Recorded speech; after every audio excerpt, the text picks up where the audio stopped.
last segment of the GSMC Chip Shot Football Podcast to go over the last segment on Deshaun Watson. What's going on with Dashaun? Where is he on his shoulder rehab in 2024 in this offseason?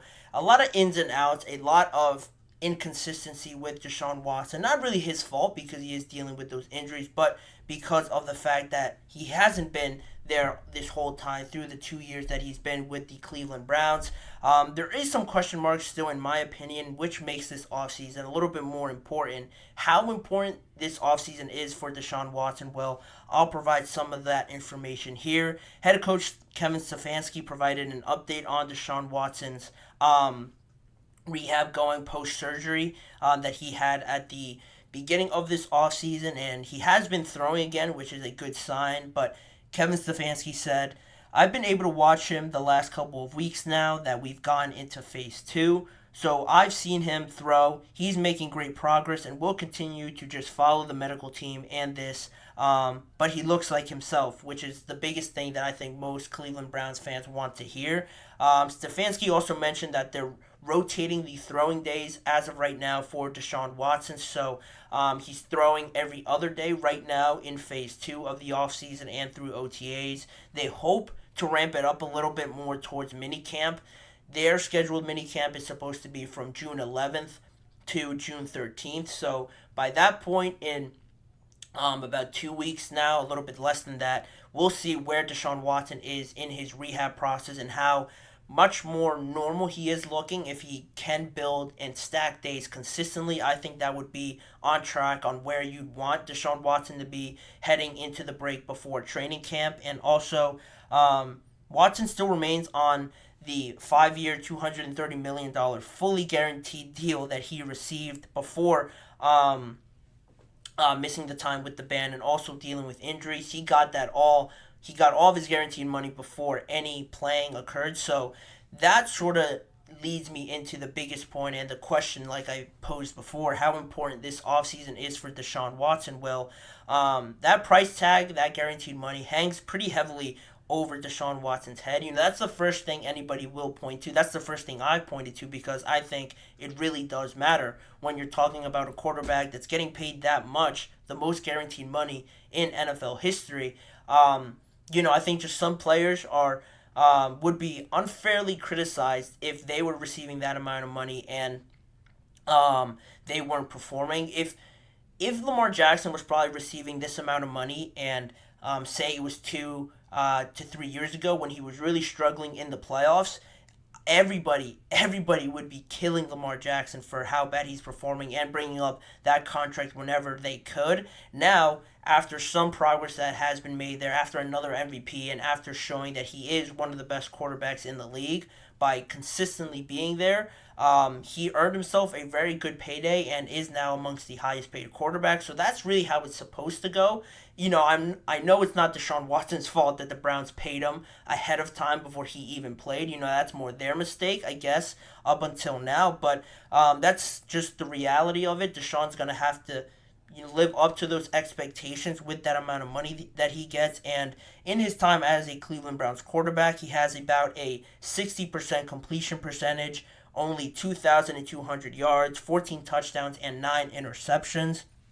But on the good side of it, on the positive side, Cleveland is fortunate enough to have kept around the majority of their team. When they signed Deshaun Watson, they could have easily maybe had that year or 2 period, as some teams do, to risk getting a quarterback, sort of like the Lions and the Rams did, bringing in a quarterback to win the Super Bowl that year and gambling away their team that might not be there in the following season. The Cleveland Browns are fortunate enough to have had the same team for them for a while now. You have Myles Garrett, Denzel Ward, Amari Cooper, Nick Chubb, David Njoku, who had a great year last year. All these guys are still there, and they made the playoffs with Joe Flacco, who played 5 games in the regular season and had an amazing end of 5 games there for the Cleveland Browns. 60% completion percentage, 1,600 yards, 13 touchdowns, and 8 interceptions for Joe Flacco. Just sort of highlights what sort of talent he's dealing with to just come in there without playing any football all regular season, come in with that level of talent, putting up these numbers is not bad, and having a 4-1 record again is not bad for someone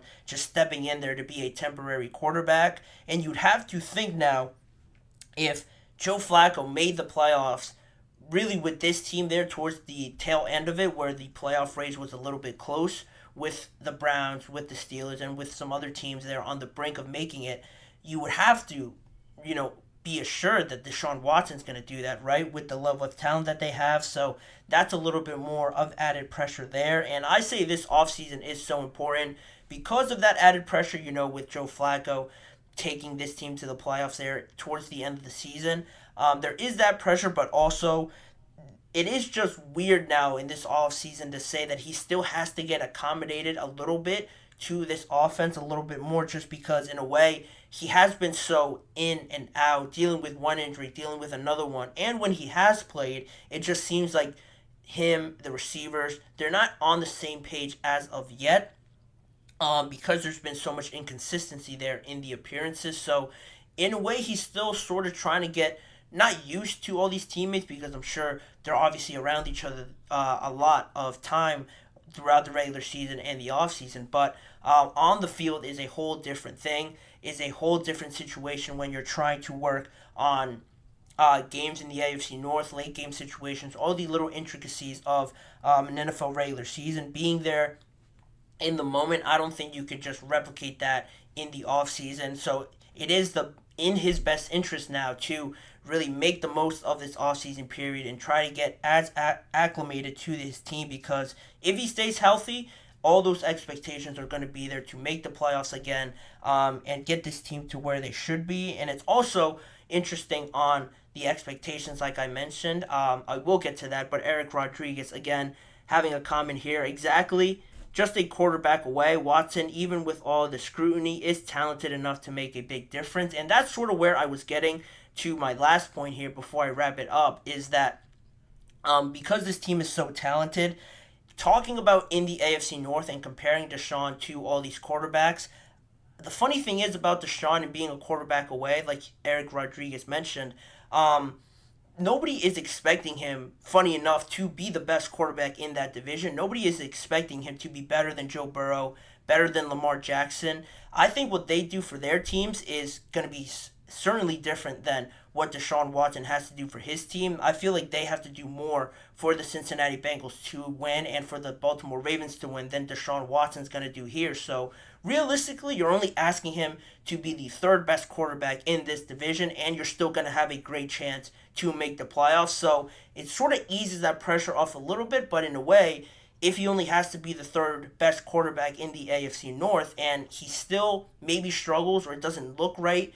there's going to be even more scrutiny there for Deshaun Watson and the Cleveland Browns and how they paid him that amount of money for it to look as bumpy as it could still be. Those are all still hypotheticals, but it is just an interesting topic to think about, because the AFC North is super competitive and Deshaun Watson doesn't even have to be the best quarterback in that division to make the playoffs. So if he could just do that, be the third best and still make the playoffs, I think it would pay off a little bit for the amount of money that he got, and then you could build on getting better in the years to come. But that's where it is right now with Deshaun Watson and his shoulder rehab.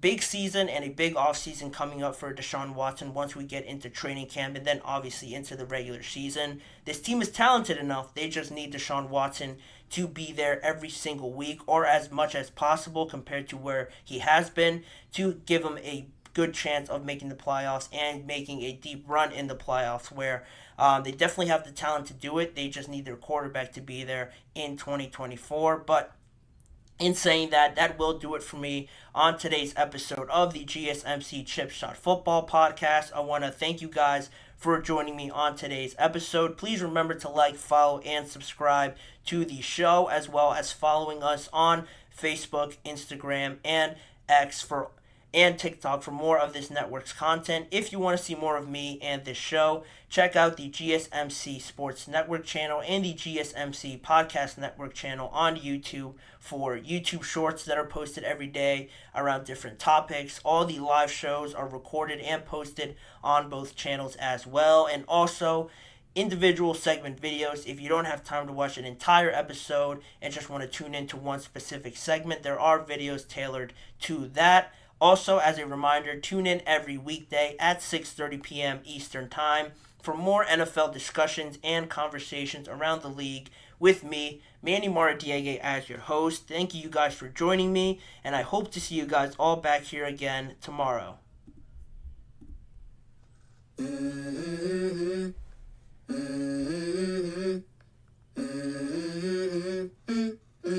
Let's go. I wake up to a little bit of drool on my pillow, feel like it's gonna be a bad day. Yeah, I'm tired of shit, and the coffee ain't hit yet, damn, ain't that great.